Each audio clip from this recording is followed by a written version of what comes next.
we have one for you that you probably ran into. AC's not blowing cold. Well, with some simple gauge readings and a touch test, we can fix that. It's all about the air conditioning system on today's Tech Garage.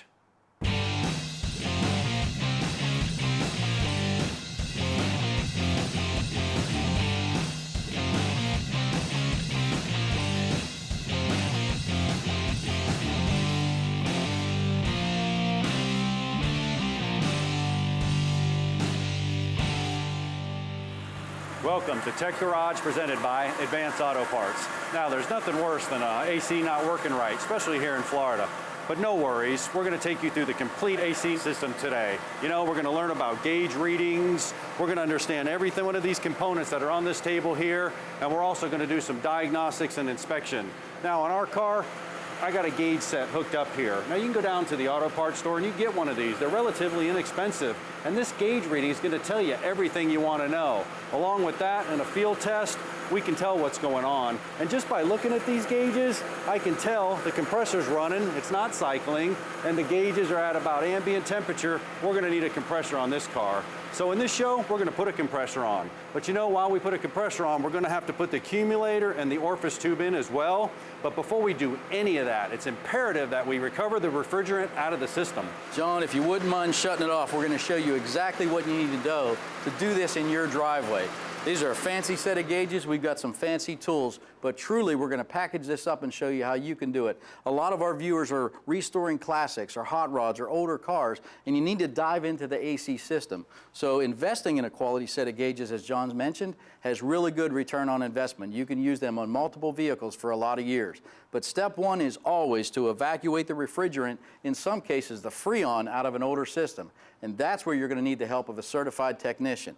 What that technician's going to do is use a tool very similar to this to evacuate and capture all of your old refrigerant safely and dispose of it, so you don't have to worry about that or any kind of fines that you might experience after that. So step one, we're going to remove John's gauges here. There's a high pressure line, as he mentioned, and a low pressure line. We're going to connect up our tool, set these right out of the way, similarly to the high and low pressure. It snaps down on. This is what your technician's going to do on your system. Now tighten it, snap it down on, tighten it.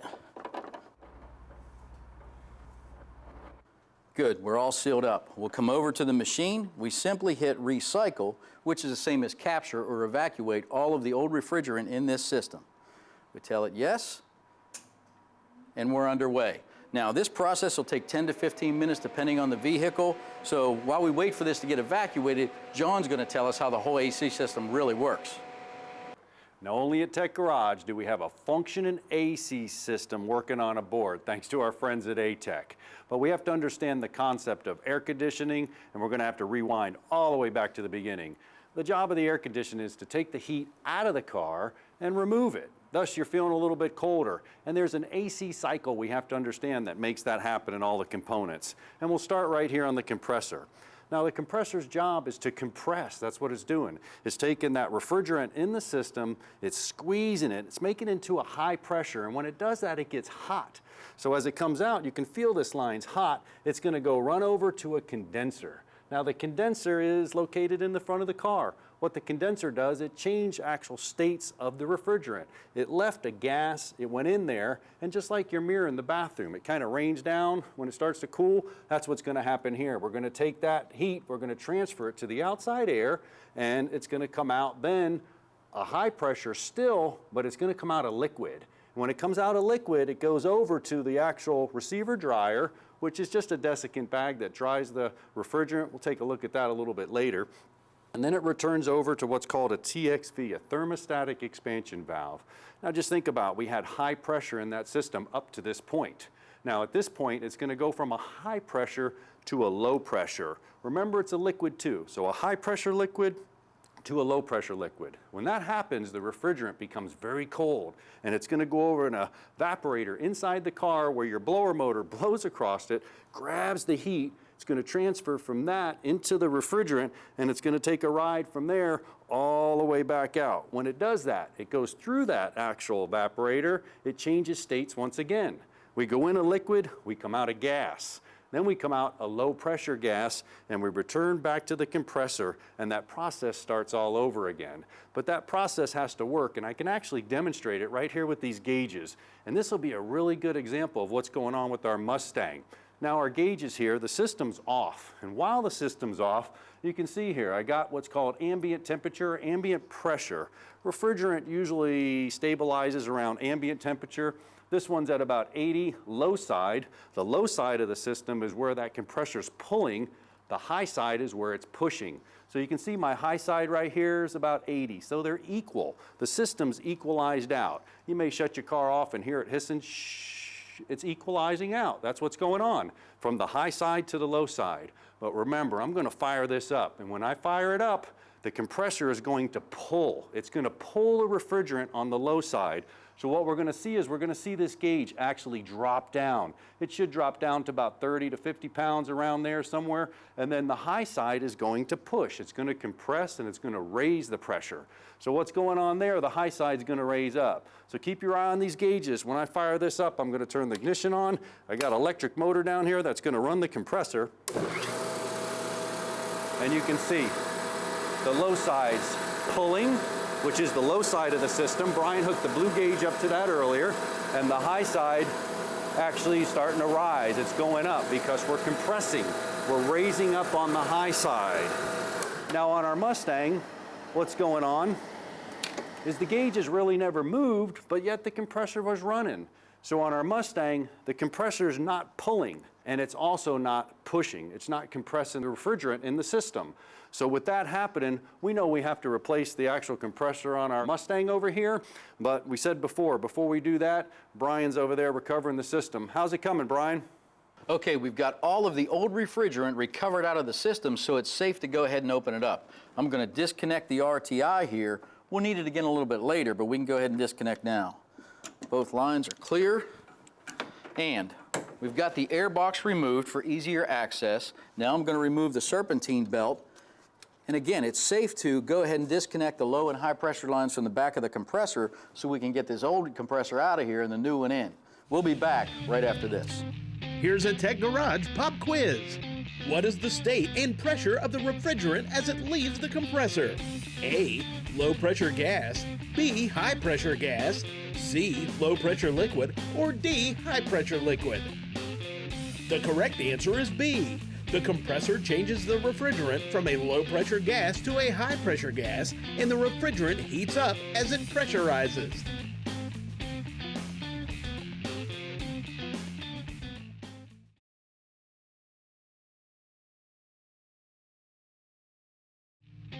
This edition of Tech Garage, presented by Advance Auto Parts, is being brought to you by AirTex, exceptional quality, unmatched support. Stage 8, the world's best locking fastener. Steel Rubber, quality crafted rubber parts and weather stripping. And by Advance Auto Parts, let's get you back to the garage.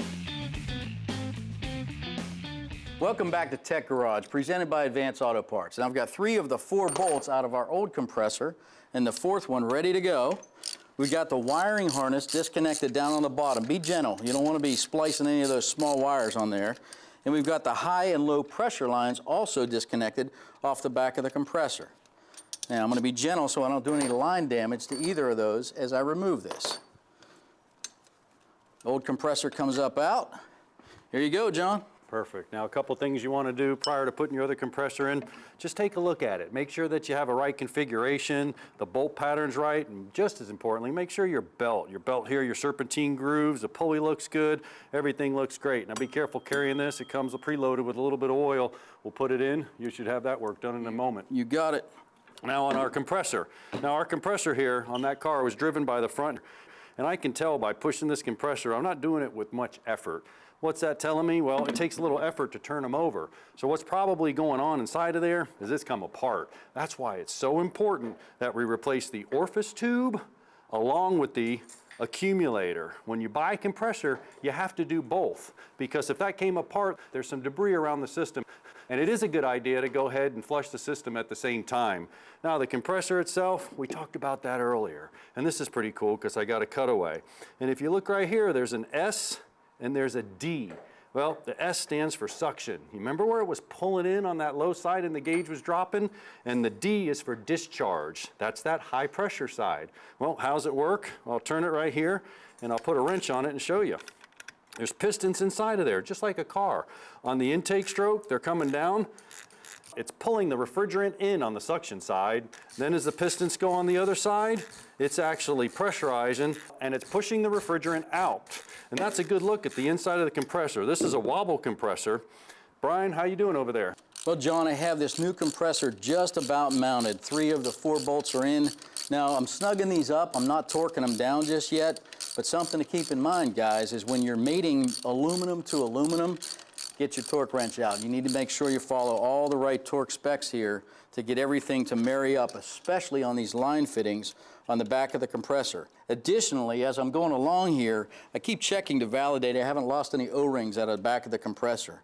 I'm really taking care of those to make sure I don't lose them. As well, I haven't tipped the compressor back at all during the installation, so I've kept most of the oil intact, and that's really important as well.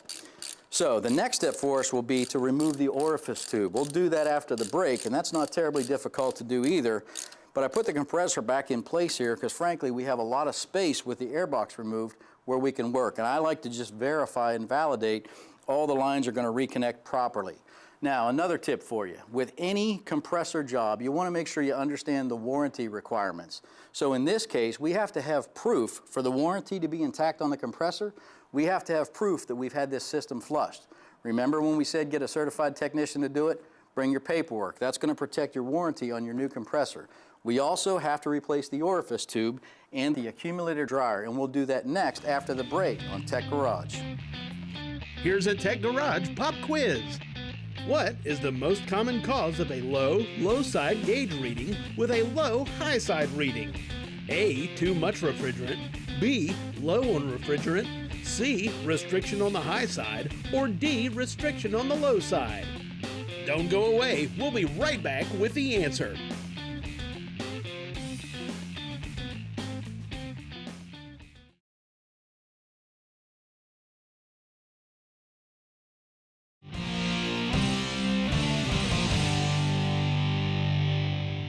What is the most common cause of a low side gauge reading with a low high side reading? A, too much refrigerant, B, low on refrigerant, C, restriction on the high side, or D, restriction on the low side? The correct answer is B. The most common cause of a low side gauge reading with a low high side reading is a low refrigerant level. This will usually be accompanied with a compressor cycling rapidly. Welcome back to Tech Garage, presented by Advanced Auto Parts. Well, it's time to talk orifice tubes and accumulators. That's what's going to go on our Mustang. Now, we'll start out over here on the right. This orifice tube here, remember before we changed from a high pressure to a low pressure?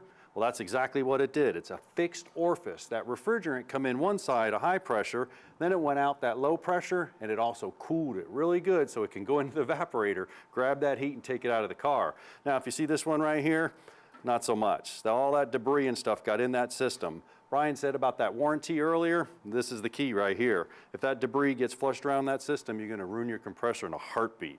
Now you may have a system like a TXV, thermostatic expansion valve. Same thing, high pressure to low pressure, going into the evaporator. The only difference is this one's fixed. This one actually meters. And we took one here in Tech Garage and ground it down so you can actually see inside. There's a spring-loaded ball, and then there's a sensing ball here that goes. Well, what the sensing ball does is it's filled up with a little bit of a gas, and it either expands and contracts according to the temperature of the evaporator, and that allows us to open and close and regulate that refrigerant exactly into the evaporator. So if I need more cooling or less cooling, that one can control it. Now, a receiver dryer, on the other hand, he's fixing to put that in. You can have a receiver dryer or an accumulator. This is an accumulator dryer. Why? Because it's in the gas line going to the compressor. Receiver dryer, that's in the liquid line. Our Mustang has an accumulator dryer. Two things inside of this. We cut it open. You have a desiccant inside of there. Now, this desiccant dries the refrigerant, because you don't want any moisture in there. That creates acid, eats up the lines, not a good thing. So we're gonna dry the refrigerant right there, and also it's called an accumulator. There's a little hole down here. Well, what's that all about? Well, we don't want any liquid refrigerant going to the compressor because liquid's not compressible and gases are. So if any liquid gets by with the orifice tube system, it's gonna drain out here, then boil, and go back to the compressor as gas. Well, all we gotta do now is get these on the car. Brian, you need to take care of that. But John, we're one step closer. I've got the accumulator dryer just about out. Now there's only one strap and one bolt that holds it in tight against the firewall. I've got that liberally loose because I can tell you we need the space down here to work. I also have a rag down here covering all O-rings and lines to make sure I don't get any debris in there as I pull this up and out. So I'm going to take my time, gently remove the old accumulator dryer. And you know, John was talking about that fluid down in the bottom. Well, I can feel that there's some debris down in the bottom of this thing, so it's clearly in need of replacement. Now, we've taken the low pressure switch from the old one and reinstalled it on our new accumulator dryer as well. This will slide right back down into the same hole, and we're going to reconnect our lines. The thing I like about this particular accumulator dryer, new O-rings come with it. So I don't have to worry about transferring the old ones in. It only goes one way. Take your time here. You don't want to do any damage on any of the lines or the O-rings. All right, push until you get a good click. And again, a really powerful tool in the process of these quick disconnect tools when you're removing those original lines. You gotta have them. Now, these only go back in one way. I'll reconnect the low pressure switch wiring harness. Same thing, you wanna hear a click here. There you go. And now, back to the pressure line. Let's check the O-rings one more time. We're in great shape here. Take your time, get a good fit, and listen for the click. All right, we're in. So let's move up to the orifice tube now. Up here at the top of the condenser that John talked about, the orifice tube falls right in line.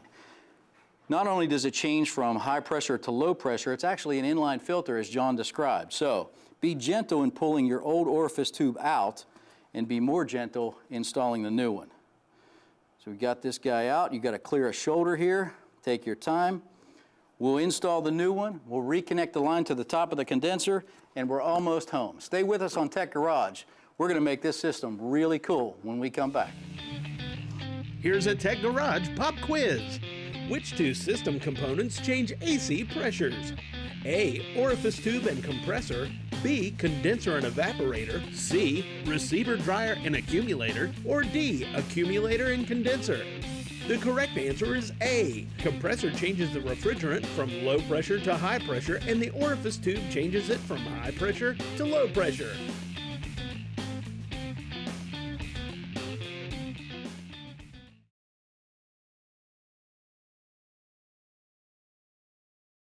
This edition of Tech Garage, presented by Advance Auto Parts, is being brought to you by Dustless Blasting. It's the future of surface preparation. Magic Creeper, ready rain or shine. Blaster, work it like a pro. And by Advance Auto Parts, let's get you back to the garage. Welcome back to Tech Garage. Now, Brian's got us in great shape. We're ready for the moment of truth. But we went ahead and hooked up the machine, evacuate the system. What that did, it got all the moisture out, made sure we got no corrosion in there, and pulled a vacuum on it, saw that we had no leaks. We're ready to crank it up. But what we're going to look for right before we crank it up, remember our gauges here? 70 and about 70 degrees in here. We know we got enough Freon in there like before, but when we ran it before, they didn't move. So this time what we're looking for is the high side to go up and the low side to go down. It's pulling and pushing. Give it a shot, Brian. Now it's going to sense the pressure. The compressor should kick on. Once that compressor kicks on, we should be in good shape here. And there goes the compressor. High side's climbing, low side's dropping. I can tell by looking at these gauges, it's got to feel pretty cool in there, eh, Brian? Yeah, it's great. I got a duct temperature here, John, right between 40 and 45, right where we want to be in the blue. So we definitely are circulating the proper refrigerant, and it feels great in the cabin. Boy, this one's in good shape. You know, all that's left is the email question of the week.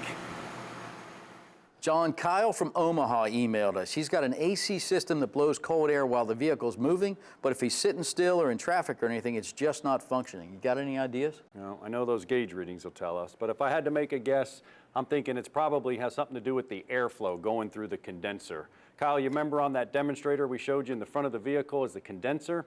Well, that condenser changes that refrigerant from a gas to a liquid. If that's not getting done, that AC is not going to work proper. And what you have on the front of your car, I don't know what kind of car you have, but you could have a mechanical fan or you could have an electrical fan. If you have a mechanical fan, what I have here is a viscous clutch on the front, and that kind of drags along and goes.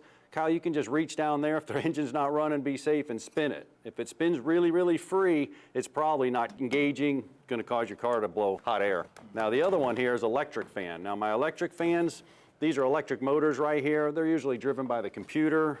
When you turn on your air conditioner, it's going to turn on this fan, and when it turns on this fan, it's going to pull air across your condenser along with your radiator. You probably would notice your air conditioning going bad before you'd actually see the car heating up. I would check those two things, but you know those gauge readings will tell the tale. This is the ultimate truth teller right here. Kyle, especially for your needs. I think we've shown that an air conditioning service and maintenance can get pricey. There's a lot of mystery around that whole thing. Hopefully we helped you understand that today, but a small investment in a good set of gauges goes a long, long way. If you had a set of gauges, I would suspect they're both going high as soon as that AC starts blowing warm. Now remember, if you're replacing the compressor and you've identified that as the problem, many times, almost all the time, you're going to be required to replace the orifice tube and the accumulator dryer as part of the project. Remember this little guy? They can be hard to get out and even more difficult to get the new one in. Be gentle here and treat it like surgery. Now, you may have an orifice tube. If you have an orifice tube, you probably have an accumulator dryer, or remember the TXV system, thermostatic expansion system. You may have a receiver dryer, but you're still going to have to replace them both. And at the end of the day, you got to have a properly functioning belt. It's a big deal. You got to turn that pulley exactly how it's designed to, and a new belt, serpentine belt, ensures that. Well, I suspect with those tips, Kyle, you'll fix your car with no problem. Don't forget to know more about Tech Garage. Follow us on Twitter. And that's all we have for today. So from our garage to your garage, thanks for watching Tech Garage. Production assistance for Tech Garage is provided by Chipola College, located in Marianna, Florida. Founded in 1947, Chipola College is a member institution of the Florida College System, with a current enrollment of over 2,000 students. Chipola offers bachelor's and associate degree programs, as well as college credit and workforce development certificates. Chipola was recently ranked as one of the top 3 community colleges in the United States.